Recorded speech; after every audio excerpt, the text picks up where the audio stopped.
பிரதான மேய்ப்பராகிய இயேசு கிறிஸ்துவின் நாமத்தில் உங்கள் யாவருக்கும் என்னுடைய அன்பான வாழ்த்துக்கள். இன்றைய தியானத்தின் தலைப்பு பாவம் தலைவர்கள், ப்ளைட் ஆஃப் லீடர்ஸ். வாசிக்க வேண்டிய பகுதி சங்கீதம் 35:18 முதல் 28. மகா சபையிலே உம்மை துதிப்பேன், திரளான ஜனங்களுக்குள்ளே உம்மை புகழுவேன். வீணாய் எனக்கு சத்துருக்களானவர்கள் என் நிமித்தம் சந்தோஷியாமலும், முகாந்திரம் இல்லாமல் என்னை பகைக்கிறவர்கள் கண் சிமிட்டாமலும் இருப்பார்களாக. அவர்கள் சமாதானமாய் பேசாமல் தேசத்திலே அமைதலாய் இருக்கிறவர்களுக்கு விரோதமாய் வஞ்சகமான காரியங்களை கருதுகிறார்கள். எனக்கு விரோதமாய் தங்கள் வாயை விரிவாய் திறந்து ஆ ஆ ஆ ஆ எங்கள் கண்கள் கண்டது என்கிறார்கள். கர்த்தாவே, நீர் இதை கண்டீர், மௌனமாயிராதேயும். ஆண்டவரே, எனக்கு தூரமாயிராதேயும். என் தேவனே, என் ஆண்டவரே, எனக்கு நியாயம் செய்யவும் என் வழக்கை தீர்க்கவும் விழித்து கொண்டு எழுந்தருளும். என் தேவனாகிய கர்த்தாவே, உம்முடைய நீதியின்படி என்னை நியாயம் விசாரியும். என்னை குறித்து அவர்களை மகிழ விட்டாதிரும். அவர்கள் தங்கள் இருதயத்திலே ஆ ஆ இதுவே நாங்கள் விரும்பினது என்று சொல்லாதபடிக்கும், அவனை விழுங்கிவிட்டோம் என்று பேசாதபடிக்கும் செய்யும். எனக்கு நேரிட்ட ஆபத்துக்காக சந்தோஷிக்கிறவர்கள் ஏகமாய் வெட்கி நாணி எனக்கு விரோதமாய் பெருமை பாராட்டுகிறவர்கள் வெட்கத்தாலும் லட்சையாலும் மூடப்பட கடவர்கள். என் நீதி விளங்க விரும்புகிறவர்கள் கெம்பீரித்து மகிழ்ந்து தமது ஊழியக்காரனுடைய சுகத்தை விரும்புகிற கர்த்தருக்கு மகிமை உண்டாவதாக என்று எப்போதும் சொல்ல கடவர்கள். என் நாவு உமது நீதியையும் நாள் முழுவதும் உமது துதியையும் சொல்லிக் கொண்டிருக்கும். இன்றைய மனப்பாட வசனம், ஆயனை விட்டு ஆடுகள் சிதறடிக்கப்படும். மத்தேயு 26:31. பழைய ஏற்பாட்டில் தீர்க்கதரிசனமாக அது சொல்லப்பட்ட இடம் சகரியா 13:7. Strike the shepherd and the sheep shall be scattered. எல்லா கிறிஸ்தவர்களுமே பாடுகள் உபத்திரவங்கள் வழியாக போக வேண்டியது இருந்தாலும், கிறிஸ்தவ ஊழியத்தில் இருப்பவர்களும் தலைவர்களும் பிசாசின் முக்கிய குறியாகி விடுகிறார்கள்.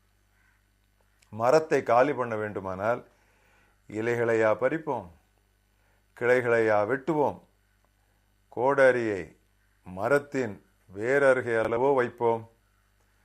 30 ஆண்டுகளுக்கு மேல் கிறிஸ்தவ தலைமைத்துவத்தில் இருந்துவிட்ட நான் சொல்லுவது, தலைவர்களை பார்த்து பொறாமை கொள்ளாதிருங்கள், பரிதாபப்படுங்கள். Don't envy the leaders, pity them.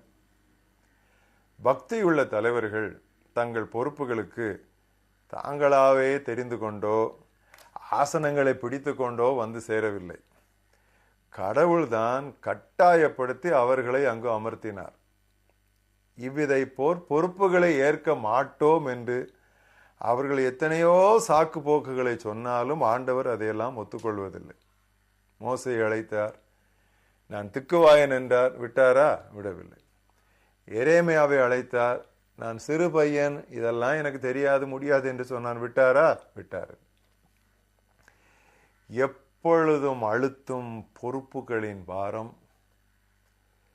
பிரச்சனைகளினால் தூக்கமில்லாத இரவுகள், அடிக்கடி பயணங்கள், அதிக வேலை, மக்களின் அளவுக்கு மீறிய எதிர்பார்ப்புகளால் உண்டாகும் நெருக்கம், உடன் ஊழியரிடையே ஒத்துழைப்பு இல்லாமை, சண்டைகள், சுவிசேஷத்தின் எதிரிகளிடமிருந்து வரும் பயமுறுத்தல்கள், பண நெருக்கடி, குடும்ப பிரச்சனைகள், திரும்ப திரும்ப வரும் சோதனைகள், இன்னும் இது போன்ற ஏராளமான காரியங்கள் தலைவர்களது உடலை களைப்படைய செய்து மனதை விரக்தியடைய பண்ணி ஆன்மாவை பலமிழக்க செய்து விடுகின்றன.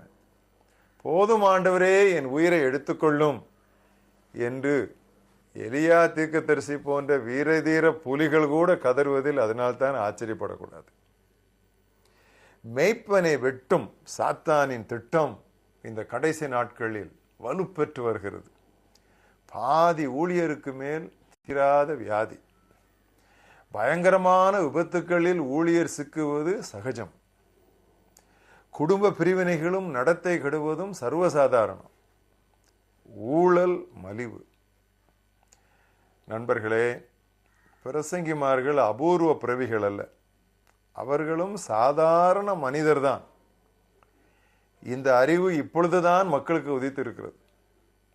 மக்களுக்காய் ஊழியர்கள் போதுமான அளவு ஜெபித்து விட்டனர்.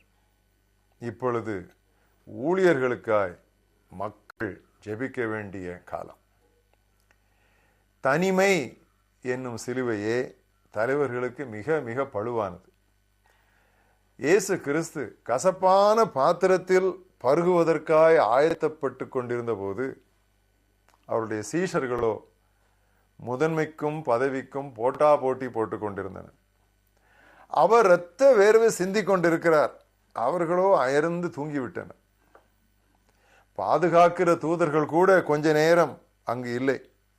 கடவுளும் தன்னை கைவிட்டு விட்டாரோ என்று சிலுவையில் தொங்கிக் கொண்டிருந்த இயேசுவுக்கு தோன்றிற்று.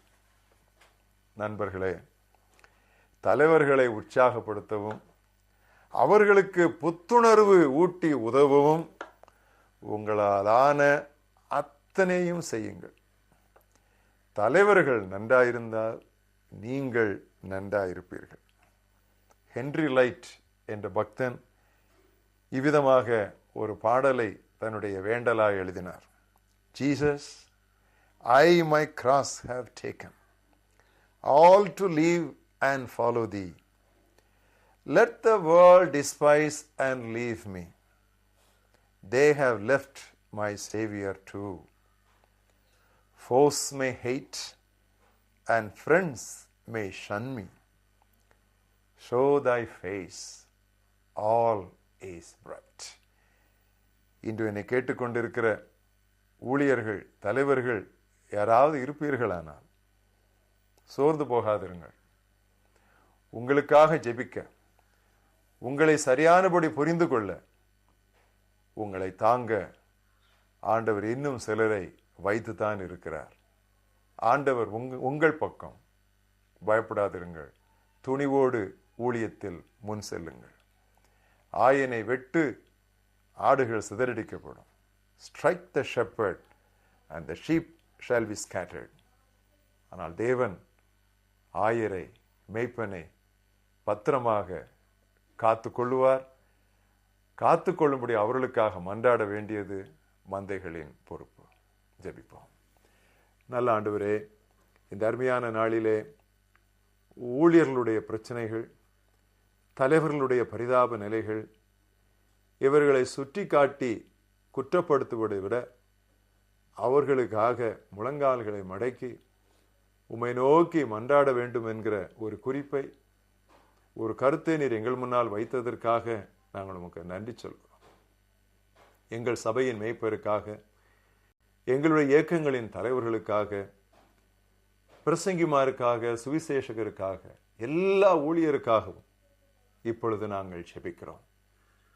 எல்லாரையும் கர்த்தாவே கண்மணியை போல நீர் காத்துக்கொள்ளும். அவர்கள் நன்றா இருக்கட்டும். ஊழியக்காரனுடைய சுகத்தை விரும்புகிற தேவரே, அவர்கள் நன்றா இருக்கட்டும். நீர் அவர்கள் ஆசீர்வதியும்.